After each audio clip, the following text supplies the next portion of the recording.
Good morning, সুপ্রভাত বন্ধুরা। 13ই মে মঙ্গলবার। আজকে যে কী আনন্দ হচ্ছে বলার না। অনেক দিন পর বাড়ি যাচ্ছি, মনে হচ্ছে না বহু যুগ পর বাড়ি যাচ্ছি। একটা নতুন ছোট্ট সদস্যকে নিয়ে, তার সাথে আমার তোজো শোনা। তো যাই হোক বন্ধুরা, সকাল সকাল একদম সেলাই টেলাই কাটা সব কমপ্লিট হয়ে গেছে। আমি ব্রাশ টাশ করে এখন চা নিয়ে বসে পড়েছি, কারণ বেরিয়ে পড়বো কিছুক্ষণের মধ্যে, তো আগে থেকে রেডি হয়ে থাকাই ভালো। সো গাইজ, আজকের ভিডিওটা এন্ড পর্যন্ত দেখুন। ভালো লাগলে অবশ্যই like comment share and subscribe করতে একদম ভুলবেন না। তো আজকে আমার জলখাবার, এটা এখন জলখাবার আর বলুন, আর সকালের চা যেটাই বলবেন, তো সেটা আমি খাওয়া দাওয়া করছিলাম। আর মা ছিল নিচে বসে, তো খুব আনন্দ হচ্ছিল। বাপরে, মনে হচ্ছে বেরোতে পারলে বাঁচি, এরকম আর কি। তো যাই হোক, এখানে বিস্কুট, মুড়ি, তার সাথে অল্প একটু মুড়ি আর বিস্কুট ছিল, আর তার সাথে ছিল লাল চা। তো চলুন আপনাদেরকে এবার শেয়ার করি। দেখুন, এই যে হচ্ছে বিস্কিট আর শুকনো মুড়ি। আর হ্যাঁ, আমি কিন্তু লাল চা খাই। এখানে লাল চাটাই দেওয়া হয় পরপর কদিন। তারপরে তখন সব কিছু ঠিকঠাক হলে তখন দুধ চা। আর যেটা আমার সবথেকে বেশি অপছন্দের জিনিস,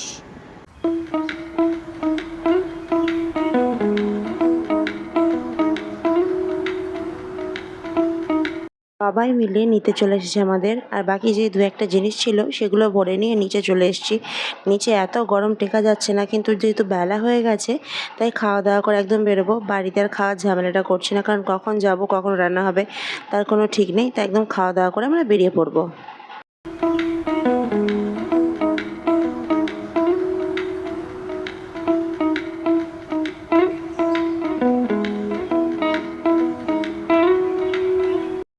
সবারই কমপ্লিট হয়ে গেছে। টোটোতে করে চেপে পড়লাম, এবার চললাম নিজের বাড়ি। সত্যি কি এক্সাইটেড লাগছে যে কতদিন পরে নিজের বাড়ি যাচ্ছি। তোজো খুব আনন্দ যে ওর বুনু বা ভাই যে হয়েছে তাকে নিয়েও খেলা করবে, মজা করবে। তো যাই হোক, আর বীভৎস গরম লাগছিল আমাদের সাথে। পুচকুসোনাটাকেও বড্ড গরম লাগছিলো, একটু কান্নাকাটিও করছিল। কিন্তু দেখুন, মেঘলাও হয়ে রয়েছে, মানে আকাশে মেঘ রয়েছে, এদিকে চারিদিকে এত পরিমাণ রোদ যে টেকা যাচ্ছে না, ভ্যাপসা একটা গরম। আর আমি যেহেতু স্নান টান কিছুই করতে পারছি না, যার জন্য আরও বেশি কষ্টদায়ক হয়ে গেছে। তো বাড়ি চলে এসেছি।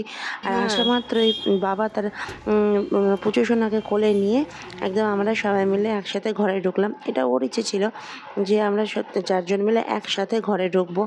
টোটো থেকে নেমে পড়লাম, তারপরে বাবাই আমাকে ধরে ধরে তোলাচ্ছিল। তো তারপর আমরা চারজন মিলে একসাথে ঘরে ঢুকলাম। এটা আমারও ইচ্ছে ছিল, কিন্তু আমি যাক বলিনি, কিন্তু বাবার ইচ্ছেটা প্রকাশ করেছে। তারপরে ঘরের মধ্যে এসে দেখি, ও বাবা, একদম চারিদিকটা যতটা পেরেছে ওরা চেষ্টা করেছে ফুল টুল দিয়ে সাজানোর। খুব ভালো লাগলো জিনিসটা দেখে। মানে আমি ভাবতেই পারিনি যে এরকম করবে। একটা ছেলে যতটা পেরেছে করেছে, এটাই আমার কাছে অনেক। শাশুড়ি মা থাকলে অন্যরকমের ব্যাপার ছিল। তো তারপরে এখানে তোজো খুব এক্সাইটেড। তো এবার আমরা একটু ফ্রেশ ট্রেশ হব। আর তার সাথে বাবার তো বলার নেই, মানে বাবা তার পুজো সোনাকে পেয়ে বড্ড আনন্দের। চলুন ফ্রেশ হয়ে আসছি। বন্ধুরা, বাড়িতে আসার পর ফ্রেন্ডস, বাড়িতে আসার পর দারুণ একটা ঘুম দিলাম। বহু যুগ পর বাড়ি ঢুকলাম এরম লাগছে। তো যাই হোক, এখন আমি আর তোজো এখানে তোজো রয়েছে, এই যে তোজো। তো আমরা দুজনে মিলে এখন খাচ্ছি প্রোটিন এক্স, মা ছেলে মিলে। আর আমাদের পুচকুসোনাটা আপনাদেরকে দেখাচ্ছি, ওখানে এখন যে এখানে ঘুমোচ্ছে। আর এই যে তোজো এখানে প্রোটিন এক্স খাচ্ছে। আর দিন পর মা বুনু সবাইকে কাছে পাওয়াতে খুব আনন্দ। যাই হোক, আমারও বেশ ভালো লাগছে, অনেক দিন পর নিজের বাড়ি আসলাম। যখন ঘড়িতে বাজে সন্ধ্যে 6:30। তো মা রয়েছে আমার কাছে, মা টুকিটাকি কাজকর্ম যা আছে সব করছে। আমি তখন কিছু করতে পারছি না, একদম পুরো রেস্টে আর কি। ওষুধ যেগুলো মেডিসিন আছে সেগুলো সবটাই নিয়ে আসবে আমার বর্মশাই। তারপরে খাওয়া দাওয়া শুরু করব। এই ঠোঁটটা শুকিয়ে গেছিলো জানো তো, কীরকম একদম হয়ে গেছিলো, তো অনেকটাই সেরে গেছে। আরও কিছু সোনার জামা কাপড় রয়েছে যেগুলো সব কাচাকুচি করতে হবে। আর ভেবেছি অনেক দিন তোজোকে পড়াইনি, যে তোজোকে আজকে পরাবো। দাঁতগুলো দেখেছিলাম আমার সোনার চকচক করছে। তো যাই হোক, চলুন এটা খাওয়া দাওয়া করি। আর এদিকে মা চা করছে, আর আমাদের জন্য এখানে হচ্ছে দুধ প্রোটিন এক্স। ডাক্তার এমনিতে সব কিছুই খেতে নিষেধ করেনি, সব কিছুই খাওয়া যাবে, আর নর্মাল যেরকম খাবার, হ্যাঁ, রিচ না হলেই হলো। মশলা না। গুড মর্নিং বন্ধুরা। যতই হোক, নিজের বাড়ি বলে কথা, একটু হলেও কাল ঘুমোতে পেরেছি না। সিংহে যে কদিন ছিলাম একদম রাতে ঘুম হচ্ছিল না, ঘুমিয়ে ঢুলে পড়ে যাচ্ছি, কিন্তু ঘুম হচ্ছে না, মানে সেই এরকম অবস্থা। তো যাই হোক, এখানে আমার আর প্রচুর সময় কিছু মেডিসিন রয়েছে যেগুলো আনা হয়েছে, তো সেগুলো টাইমলি এখন খেতে হবে আমাদের মা আর প্রচুর সোনাকে। তো দেখুন, আর আপনাদেরকে দেখাচ্ছি তারা। এখানে রয়েছে ও কিছু মেডিসিন, তিন রকমের রয়েছে, যেটা খেতেই হবে মাস্ট। একটা হজমের জন্য, এছাড়া একটা একটা ফেস, একটা বডি ক্রিম রয়েছে। একটা পাউডার রয়েছে যেটা এখন ইউজ করতে নিষেধ করেছে, আর এই টিপ টিপ পরালে দিই আর কি। একটা নেজাল ড্রপ রয়েছে ব্যাস। আর এখানে আমারও কিছু মেডিসিন রয়েছে, তো যেগুলো এখন আমাদেরকে খেতে হবে। কালকে ভেবেছিলাম যে না ব্লগটা এন্ড করবো, বাট হয়নি। খুব খুব খুব টায়ার্ড ছিলাম সকালবেলা, তার জন্য শুরু করলাম। তো তোজো আজকে একদম স্কুল চলে গেছে। ছেলের আমার যাওয়ার ইচ্ছে ছিল না একদম পুজো সোনাকে ছেড়ে, কিন্তু তবুও যেতেই হবে, উপায় নেই। আর 3টে দিন তারপরে ছুটি পড়ে যাচ্ছে। আর মা এখন আমার জন্য, নিজের জন্য, সবার জন্য লাল চা বানাচ্ছে। বাবাই তো খায় না, আর ও এখন ঘুমোচ্ছে। তো যাই হোক, আর আমার পুজো সোনাও ঘুমোচ্ছে এখন। রাত্রে তখনই জাগে তখনই ওঠে, বুঝতেই পারছেন বাচ্চা ছেলেদের নিয়ে। তো চলুন চাটা খাই, ব্রাশ ট্রাশ হয়ে গেছে। তো রোজকে টিফিন দিয়ে স্কুল পাঠিয়ে দিয়েছি।